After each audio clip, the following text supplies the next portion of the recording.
within the radius of 5 kilometre এই বস্তুটো সম্পূৰ্ণ নিষেধ কৰা আছে কিন্তু এইবাৰ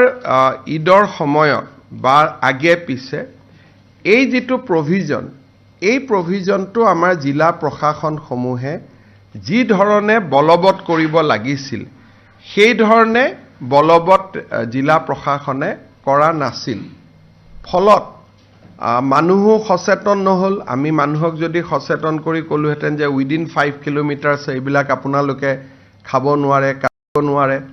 হয়তো আজিৰ ঘটনাটো নহলহেতেন এতিয়া তেওঁলোকে যেহেতু এই গোটেই ঘটনাটো যদি আপোনালোকে দেখে যে নামঘৰ মন্দিৰৰ 5 কিলোমিটাৰৰ ভিতৰতে হৈ আছে গতিকে আমি জিলা প্ৰশাসনক নিৰ্দেশ দিছো যে আমাৰ কেটল প্ৰিজাৰ্ভেশ্যন আইনৰ যেটো এটা গুৰুত্বপূৰ্ণ দফা আছিল যে মন্দিৰ নামঘৰৰ 5 কিলোমিটাৰৰ ভিতৰত কোনেও খাব নোৱাৰে এই যেটো আমাৰ ব্যৱস্থা আছিল তাক আমি খুব কঠোৰভাৱে বলবৎ কৰিবলৈ জিলা প্ৰশাসনক আমি নিৰ্দেশ দিছো আৰু 5 কিলোমিটাৰৰ ভিতৰত যদি কোনেও তেও নাখায়ো তেতিয়া হলে 5 কিলোমিটাৰ পাৰ কৰি আহি মন্দিৰ বা নামঘৰৰ সন্মুখত এনেকে তো সম্ভৱ নহব সেই কাৰণে আমাৰ যেটো দফা বিভিন্ন কাৰণত আমি খুব শক্তিশালীভাৱে ৰূপায়ণ কৰা নাছিলো এতিয়া আমি সেই দফাটো শক্তিশালীভাৱে ৰূপায়ণ কৰাৰ বাবে আমি সিদ্ধান্ত লৈছো